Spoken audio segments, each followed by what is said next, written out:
Mas projetos nós temos muitos. Inclusive temos o projeto também do Beto Bloco, que é um projeto já antigo de urbanização da cidade. Também tive a oportunidade de conhecer. Muito interessante. Ele está numa direção diferente do projeto, daquele projeto da Via Azul, de duplicação das pistas. É um projeto que humaniza a José Bento Ribeiro Dantas. É um projeto que é feito para o pedestre.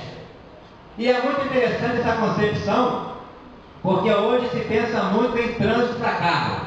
E nós temos uma cidade tão pequena que qualquer pessoa poderia sair de Manguinhos e ir ao centro de bicicleta, sair da Rasa e ir ao trabalho de bicicleta, mas não vai, porque o pedestre é o último nessa escala de prioridades no trânsito da cidade. A gente pensa no carro e não no pedestre. E como a cidade é tão pequena como a nossa, nós temos que começar a conceber um sistema viário voltado para o pedestre.